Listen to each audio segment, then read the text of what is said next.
남자가 장가를 가면은 아내를 통해서 자식을 낳고 아버지가 되기를 원합니다. 그죠? 정상적인 장가간 남자들은 다 자식들로부터 아버지 이거 한번 듣고 싶잖아. 그죠? 이게 정상이에요. 비정상은 뭐냐? 장가를 가도 자식을 낳지 않고 그저 그냥 무자식 상팔자라고 그래가지고 지들 둘이만 좋겠다고 살아가는 이런 사람은 이건 정상이 아니에요. 정상과 비정상이 뭔지는 알아야 됩니다. 자, 그런 것처럼 하나님은요, 아버지가 되시길 원하셨어요. 근데 언제부터 이런 뜻을 품으셨느냐? 창세전부터, 영원전부터 하나님이 영원전에 하나님이 영으로서 홀로 계실 때 그때부터 하나님은 이렇게 나는 아버지가 되어야 되겠다. 그러면서 동시에 나는 하나님의 그 가정을 이루어야 되겠다. 그래서 하나님의 가족을 나는 이루어야 되겠다. 이런 생각을 하나님께서 영원전부터 갖고 계셨습니다. 바로 그 말씀이 에베소서 1장 3절로 6절 이하에 쭉 나오고 있는 말씀이에요. 그러니까 예수 그리스도 안에서 많은 자녀를 낳는다. 여러분, 자녀를 낳으면 뭐 할 거예요? 그게 하나님의 가족 되는 거예요. 자녀. 그죠? 그것이 하나님의 가정이에요. 그래서 이 땅에서 이렇게 예수 믿은 사람들은 이 교회라는 한 가정에서 지금 살게 하시다가 나중에 천국에서 영원한 하나님의 가정에서 영원히 살게 하시려고 하는 것이 그것이 창세전부터 품으셨던 하나님 아버지의 뜻이었습니다. 그럼 언제부터 하나님이 아버지가 되셨을까요?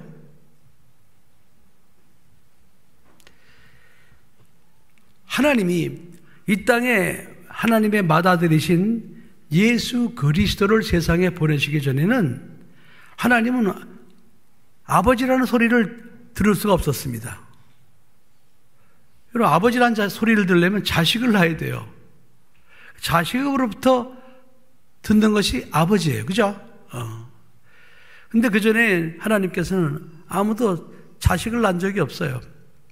하나님께서 낳은 아들은 예수 그리스도밖에 없었습니다. 그래서 성경은 예수 그리스도를 하나님의 맏아들이다 이렇게 말씀하시는 겁니다. 로마서 8장 29절에 하나님이 미리 아신 자들로 또한 그 형상을 본받게 하기 위하여 미리 정하셨으니 이는 그로 많은 형제 중에서 맏아들이 되게 하려 하심이라고 그랬어요. 또 히브리서 1장 5절로 6절에 보면 하나님께서 어느 때 천사 중 누구에게 너는 내 아들이라 오늘날 내가 너를 낳았다 하셨으며 또다시 나는 그에게 아버지가 되고 그는 내 아들이 되리라 하셨느냐? 또 맏아들을 이끌어 세상에 다시 들어오게 하실 때 하나님의 모든 천사가 저에게 경배할지어다 이렇게 말씀하셨습니다. 다시 말하면 하나님께서는 맏아들 예수 그리스도를 이 세상에 태어나게 하시기 전에는 하나님이 천사들에게 하나님이 이렇게 말씀을 주셔가지고 구약에 활동하게 하셨어요. 그러니까 이스라엘 백성들 입장에서는 야, 천사가 하나님의 아들인가 보다 야 이렇게 생각을 했단 말이죠. 그래서 구약엔 실제로 하나님을 천사를 갖다 숭배하는 천사 숭배 사상이 있었습니다. 그래서 유대인들이 계속 그런 생각을 하고 있으니까 히브리서는 누구한테 보낸 편지예요? 히브리인들, 유대인들. 그렇게 알고 있는 유대인들에게 1장부터 야, 천사는 하나님의 아들이 아니야. 하나님은 천사를 하나님의 아들로 난 적도 없어. 그 천사들로부터 하나님은 아버지라 이렇게 부르라고 한 적도 없고. 그리고 7절, 8절 이렇게 보면은 하나님은 모든 천사들은 하나님이 부리는 사역자인데 바람으로 불꽃으로 하나님은 사역자로 삼으신 것뿐이야. 오직 하나님께서 낳으신 맏아들은 예수 그리스도밖에 없어. 이렇게 하나님께서 그 유대인들의 잘못된 어떤 그런 믿음을 갖다 하나님이 바꿔주신 거예요. 그러니까 이 땅에 하나님이 아버지라는 소리를 들은 것은 하나님의 맏아들 예수 그리스도로부터 처음 들은 겁니다. 여러분, 처음 들었어요. 구약에 노아가 수십 년 동안 방주를 지었다고 그래서 노아가 하나님을 아버지라 부를 수 있었던 것이 아닙니다. 히브리 민족의 조상 아브라함이 그렇게 막 본토 친척 아비 집을 떠나고 이삭을 갖다가 번제로 바치는 그런 믿음이 있었다 할지라도 그는 하나님을 아버지라 부르지 못했습니다. 이삭도 마찬가지예요. 이삭은 아브라함을 아버지라 불렀어요. 또 야곱 요셉 할 거 없이 기라성 같은 다윗도 죽음을 보지 않고 불병을 타고 올라간 엘리야, 아무리 믿음이 좋고 아무리 기라성 같은 사람들도 하나님을 아버지라 부른 적이 없었습니다. 왜 그런가니? 그때까지는 하나님이 아버지가 되시지 않았었어요. 왜 그랬을까요? 아들을 낳지 않았단 말이에요, 여러분. 아들을 낳지 않았어요. 그러니까 그전에는 하나님을 뭐라고 불렀는 거 아니? 주여 이렇게 불렀습니다. 하나님께서 그들에게 알려주신 이름이 여호와였어요. 근데 여호와는 스스로 계신 자라는 이름이었어요. 창조주라는 이름이었어요. 그런데 이스라엘 백성들 입장에서 모두가 죄인이었기 때문에 그 여호와라는 이름을 부를 수가 없었어요. 감히. 그래서 그들이 불렀던 이름이 주여 이렇게 불렀습니다. 예수님 오시기 전까지 모든 사람들은 다 하나님을 주여라고 불렀어요. 하나님의 아들, 맏아들, 처음으로 이 땅에 오신 성령으로 마리아의 태 속에 잉태되셔서 이 땅에 오신 그 하나님의 아들만이 하나님을 향해서 아버지라고 부른 거예요. 여러분, 그러니 하나님 아버지께서 얼마나 기뻐하셨겠습니까? 이제 비로소 하나님이 아버지가 되신 거예요.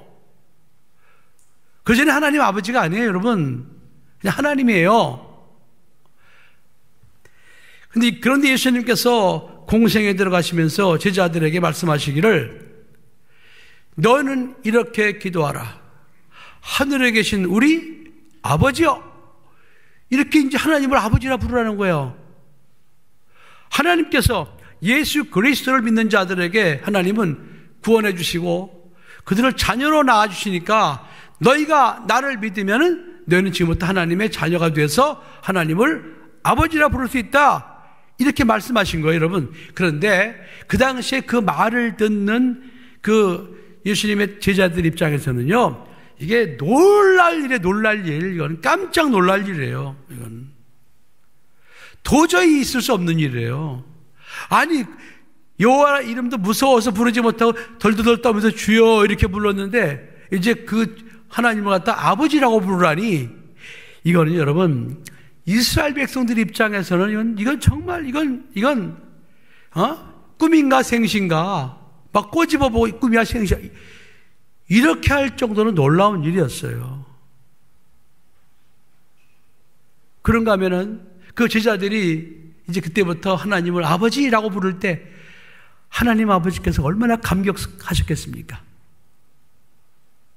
여러분, 우리가 유대인의 믿음을 가져야 되는 이유가 여기 있어요, 여러분.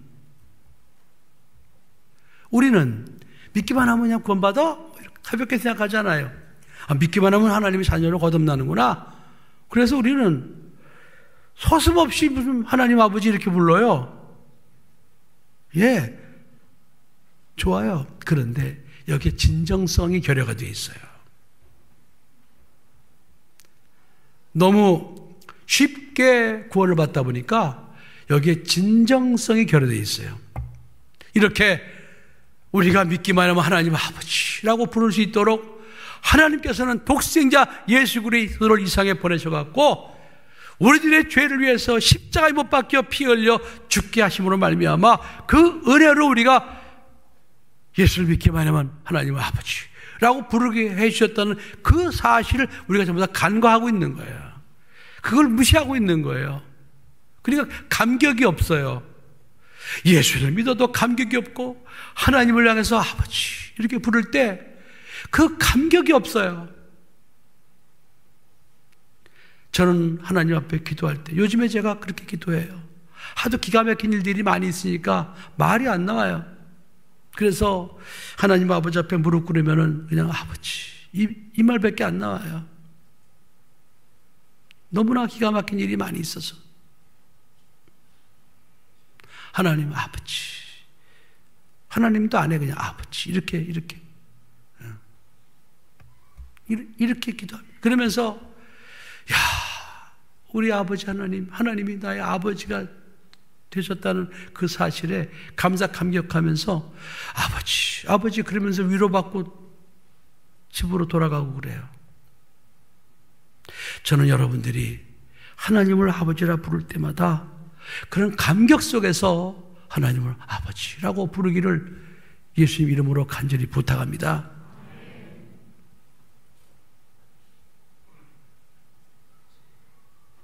너무 쉽게 신앙생활하고 있어요. 그러다 보니까 은혜가 뭔지 그냥 자기 멋대로, 자기 편리주의대로, 자기 이기주의대로 그렇게 신앙생활하면서도 그게 잘못된 줄 몰라요. 회개도 하지 않아요.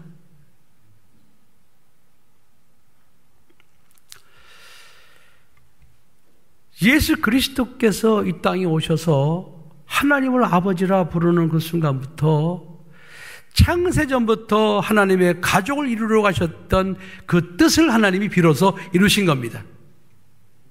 그러시면서 예수님께서는 이제 우리에게 복음을 전하라고 그러는 거예요.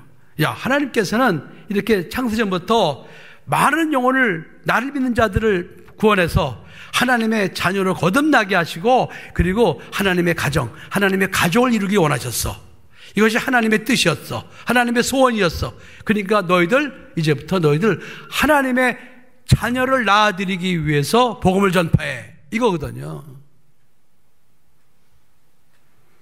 하나님의 자녀를 낳아드리고 하나님의 소원이었던 하나님의 가족 되게 하고 하나님의 가정을 이루게 해드리는 일에 우리가 최선을 다해야 돼.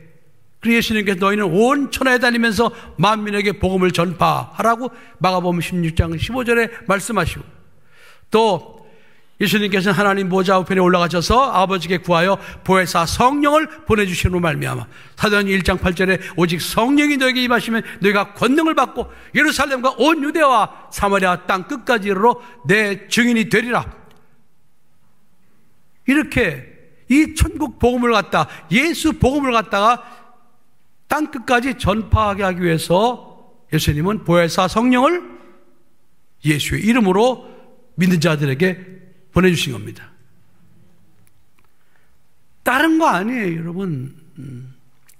창세 전부터 하나님께서 소원하셨던 하나님의 가족, 하나님의 가정을 이루기 위해서 하나님은 그 뜻을 이루기 위해서 지금까지 오래 참고 인내하시면서 더 많은 사람이 회개하고 구원받기를 기다리시느라 이렇게 말씀하신 겁니다.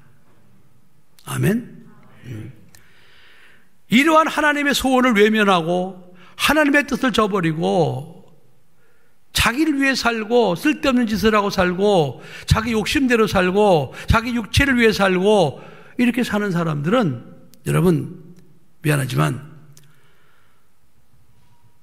하나님께서 그들을 차등을 주셔요. 구별하셔요. 구별. 어떻게 구별하시느냐? 예수님께서 공중에 재림하시는 이유도 그거예요. 예수님이 공중에 재림하시는 이유는 이 땅에서 이런 하나님의 뜻을 깨닫고 하나님의 소원을 이루어드리기 위해서 열심히 순종하고 전도하고 죄일하고 교회를 섬기고 애썼던 그런 성도들과 그런 자녀들과 이 땅에서 예수를 믿었지만 그래서 하나님을 아버지라 부르긴 부르지만은 여전히 자기 육신의 욕심을 따라 살고 하나님의 소원과는 상관도 하지 않고 자기 뜻대로 살아가는 그 사람들과 차등을 주시려고 구별하시려고 예수님은 공중에 재림하시고 이 땅에서 이런 하나님의 소원을 깨닫고 그 하나님의 가족을 구원하고 하나님의 가정을 만들어 드리기 위해서 열심히 순종하면서 핍박도 받고 고난도 받고 이렇게 했던 자들을 하나님께서는 구별하시기 위해서 예수님이 공중 재림하시고 그때 그렇게 살던 자들을 구름 속으로 들려 올라가도록 하나님은 은혜를 베풀어 주시는 겁니다. 그런가 하면 천국에 올라갔을 때 천국에서 하나님은 우리들에게 그렇게 수고한 우리들에게 그 수고한 것에 대한 보상을 산국과 멸관으로 우리에게 허락해 주시는 것입니다. 심은 대로 거두리라. 여러분 오늘 여러분들이 우리가 어떻게 살아야 하나님의 소원을 이루어드리는 삶이고 우리가 어떻게 살아야 하나님을 기쁘시게 드리는 삶인가를 여러분 오늘 말씀을 통해 정확히 깨달아야 됩니다. 하나님께서는 하나님의 확실한 가족을 만들기 위해서 우리에게 가정이라는 걸 주었어요. 그리고 우리에게 부모와 자식 간의 관계를 주셨습니다. 여러분 우리가 우리와 상관이 없는 사람들에게 복음을 전하려면 얼마나 힘듭니까?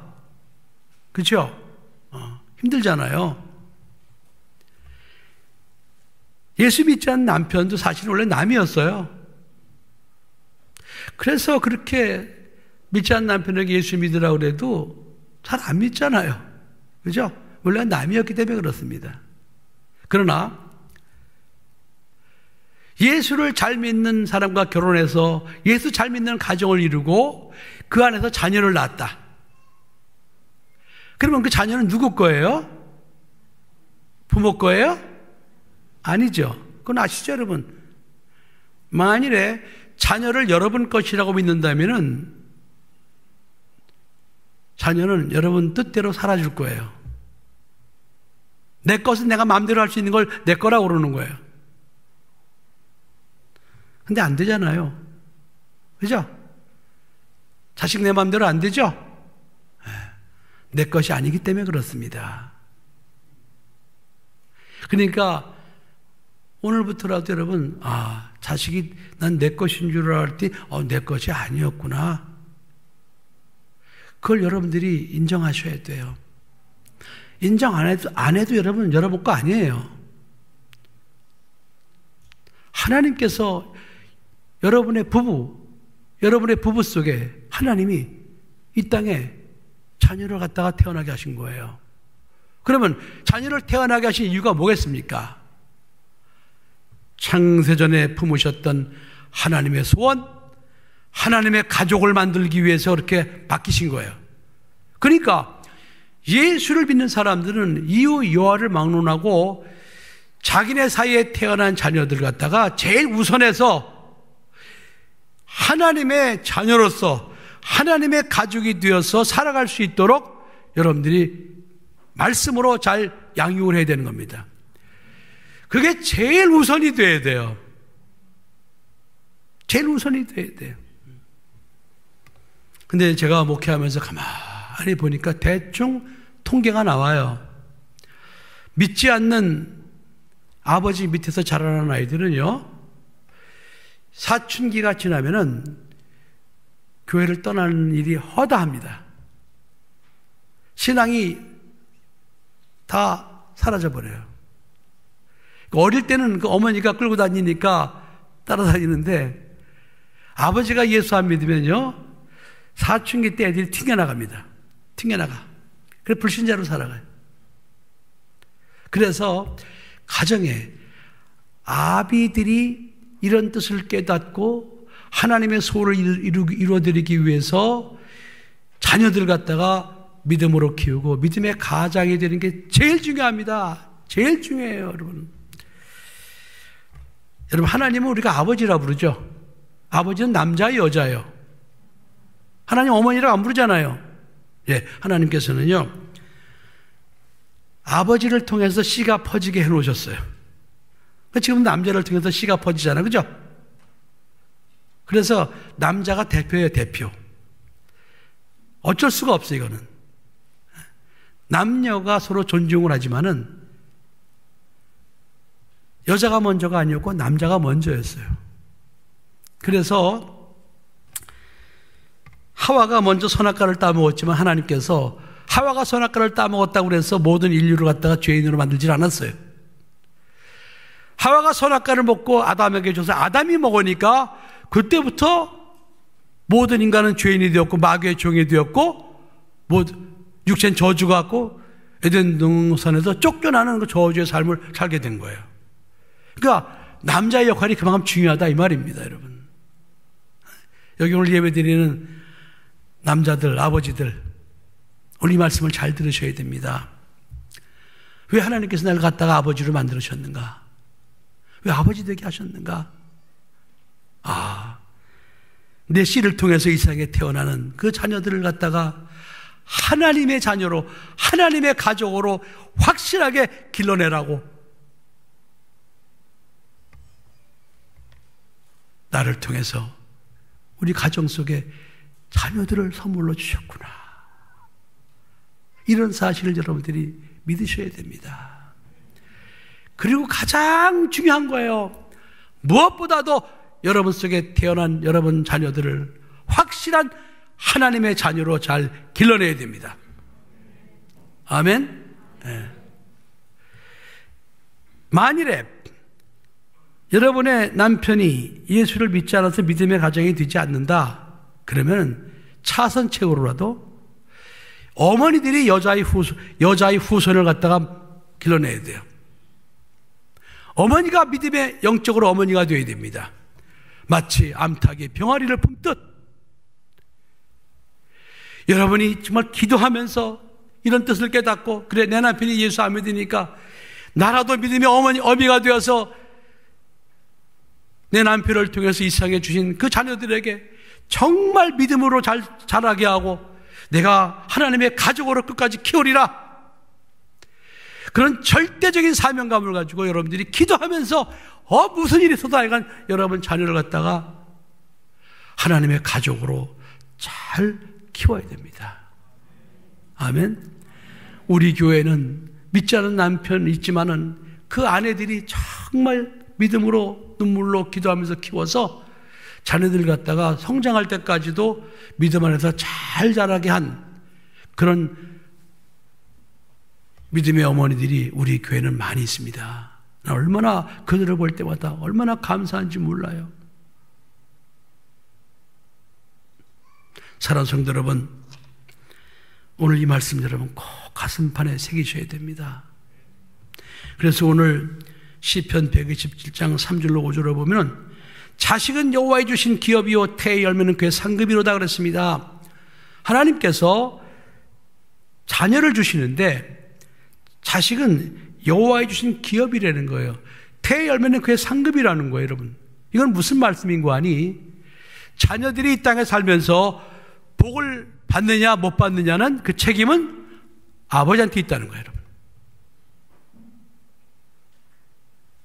그러니까 아버지가 이 땅에서 이런 하나님의 뜻을 깨닫고 자기를 통해서 이 땅에 태어나게 한 그 자녀를 갖다가 믿음으로 잘 키워서 하나님의 가족으로 하나님 앞에 쓰임받을 수 있는 그 일꾼으로 잘 키우면은 하나님께서는 그 부모의 수고 때문에 그 속에 태어난 자식들을 잘 되게 해주시겠다는 거예요. 여러분, 이 세상에서 부모들이 느낄 수 있는 기쁨 중에 제일 큰 기쁨이 무엇이겠습니까? 여러분을 통해서 태어난 자녀들이 이 땅에서 잘 되는 거, 그걸 보는 그 부모의 기쁨이 제일 큰 거예요. 저는 그렇게 생각해요. 여러분 중에는 다르게 생각하는 사람이 있을는지 모르겠어요. 그러나 저를 비롯한 정상적인 사람들은 다 아마 그것을 가장 큰 기쁨으로 아마 느끼고 있을 것입니다. 이 세상에 자식이 잘 되는 것을 보면서 누리는 기쁨, 그보다 큰 기쁨이 어디 있겠어요, 여러분? 생각해 보세요. 그래서 자식은 여호와의 주신 기업이요, 여호와의 주신 기업이에요. 내 기업이 아니에요. 태의 열매는 그의 상급이라는 거예요, 여러분.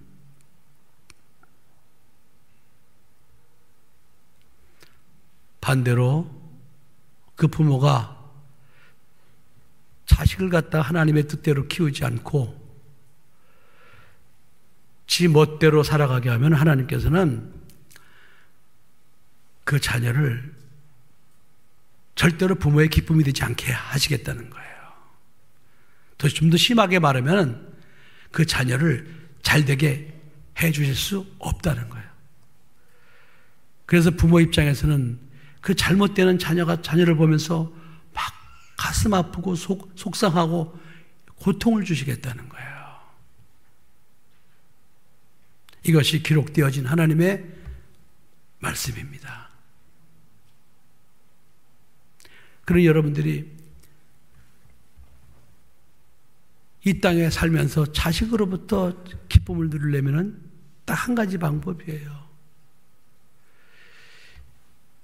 예수 믿는 하나님의 자녀로 잘 거듭나게 하시고 하나님의 가족으로서 하나님께서 기뻐하시는 삶을 살도록 잘 양육하시면 바로 그것이 여러분에게 하나님께서 주시는 기쁨이 된다는 사실을 여러분 꼭 명심하시기 바랍니다.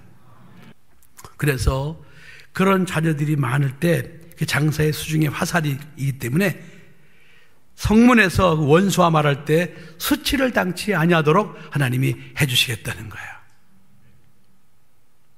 믿으십니까?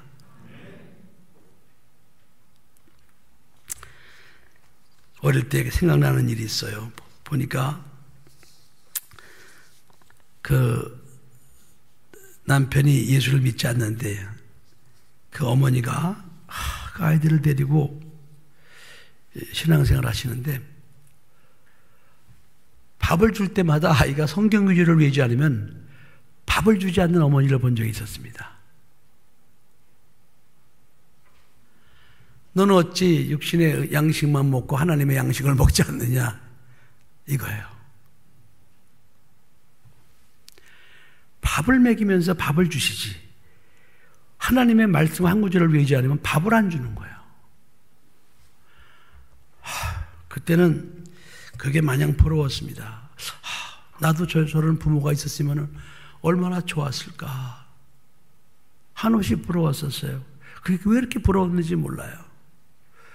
예수도 안 믿는 부모님 밑에 사는 제가 3살 아래의 제 동생을 데리고 교회를 다녔어요. 누가 나한테 그런 가르쳐주는 사람이 없었어요. 참 그걸 생각할 때마다 부러워. 지금도 부러워요. 지금도 부러워. 성경에 보면 여러분 어떤 말씀이 있는 거 아니?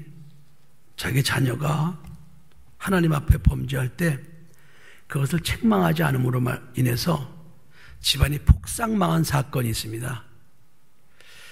바로 다름 아닌 사무엘을 선지자로 세웠던 엘리 제사장의 이야기입니다. 엘리에게는 홈리와 비나스라는 두 아들이 있었습니다. 제사장의 아들들은 제사장이 되는 거예요. 그런데 그들이 그 재물 고기를 갖다 이제 삶아서 기름을 제외하고 고기를 제사장들이 먹게 돼 있어요. 제사장은 자기 기업이 없으니까요. 그런데 이 홈리와 비누아스는 삶는 고기가 싫은 거예요. 그때부터 육회를 좋아했어요.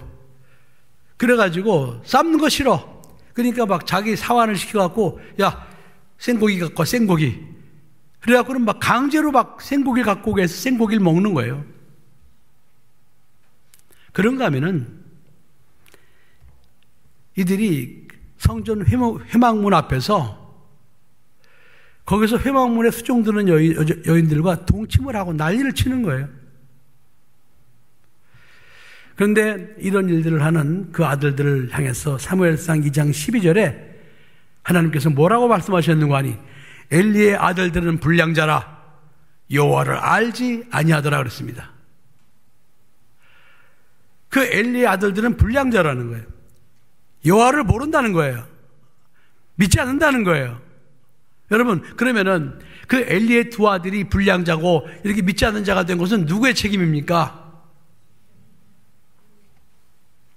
누구의 책임이죠? 네, 그 아비 엘리 제사장의 책임입니다. 그리고 그 아들들이 그렇게 불량한 짓을 할 때 엘리 제사장은 적극적으로 막지 않았어요. 왜 적극적으로 막지 않았느냐? 엘리 제사장은 하나님보다 아들들을 더 중하게 여겼습니다. 그랬습니다. 하나님보다 자기의 아들들을 중하게 여겼다는 거예요. 하나님께서는 그것을 아시고 이제 앞으로 너희 집안에는 저주가 임하는데 너희 집안에는 앞으로 노인이 없을 것이다. 그리고 홈니와 비나스, 네가 나보다 더 중하게 여겼던 네 두 아들은 한날에 죽을 것이다.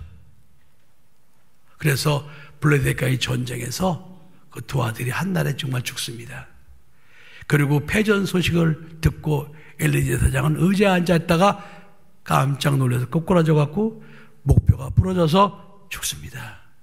온 집안이 완전히 풍비박산이 나고 맙니다.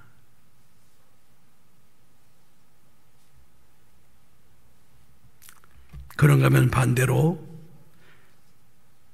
그 아비가 하나님 앞에 정말 충성하고 하나님 마음의 합함으로 말미암아 그 자손들이 끔찍한 우상을 숭배했음에도 불구하고 하나님께서 그들을 벌하지 않고 하나님이 이렇게 유보하신 그런 일들이 있어요. 그 믿음의 사람이 누군지 아시죠? 다윗입니다. 다윗의 아들 솔로몬이 처음에는 정말 성전을 지으면서 하나님을 잘 섬겼어요. 근데 그가 부귀영화가 극치에 다르니까 그가 이방 여인들을, 이방 나라의 공주들을 자기 왕비로 데려오면서 그들이 가졌던 우상을 함께 섬기기 시작했습니다. 그러니까 하나님께서 보시기에 우상을 섬긴단 말이에요. 이거는 당장 죽여야 되는 거 아닙니까? 그죠? 근데 하나님께서 뭐라고 말씀하시는 거 아니? 내가 내 종 다윗을 생각해서 다윗이 하나님 앞에 했던 그 믿음의 행동을 그걸 생각하셔서 다윗 집에 영영이 등불이 꺼지지 아니하리라. 그래서 그걸 봐주고 솔로몬 때 심판하지 아니하시고 솔로몬 후대 르호보암 왕 때 나라가 둘로 갈라지게 합니다. 그런가 하면은 여호사밧 왕의 아들 여호람이 있습니다. 그 여호람이 그 7째 아들 중에 맞인데 그것이 왕이 되자마자 6째 아들과 그 아들들을 따르는 모든 사람들을 다 죽여버려요. 자기 동생들을 죽이는 거예요. 그러더니 그때부터 아합 왕의 딸 갖다가 자기 아내로 삼고 온갖 하나님이 싫어하는 일들을 하는 겁니다. 그때 하나님께서 당장 멸하고 싶지만은 그 왕을 갈아치고 싶지만 하나님께서는 그때도 또 그렇게 말씀하셨어요. 내가 다윗과 약속한 다윗 집안의 등불이 영영이 꺼지지 아니하리라. 그 약속대로 그 여호람 왕을 8년 동안이나 왕 노릇하게 하고 또 그 아들에게 왕위를 이어받게 했어요. 한 사람 다윗. 그 다윗이 정말 신실하게 하나님 앞에 믿음으로 사니까 하나님께서는 그렇게 벌받아 마땅한 그런 자들도 하나님이 눈 감고 넘어가 주시는 거예요. 누구 때문에? 그 아비 다윗 때문에. 사랑하는 성도 여러분, 오늘 우리는 말씀을 통해서 하나님의 소원이 무엇인지 알았습니다. 하나님의 기쁨이 무엇인지 알았습니다. 우리는 이제 하나님의 소원을 알았기 때문에 다른 것보다도 하나님이 여러분 가정해 주신 여러분 자녀들만이라도 확실하게 하나님의 아버지라 부르는 자녀로 잘 키워서 또 그들이 또 그 일을 갖다 이어나갈 수 있는 그런 믿음의 가문을 이룰 수 있는 여러분 되시기를 예수님 이름으로 간절히 축복합니다. 기도하시겠습니다.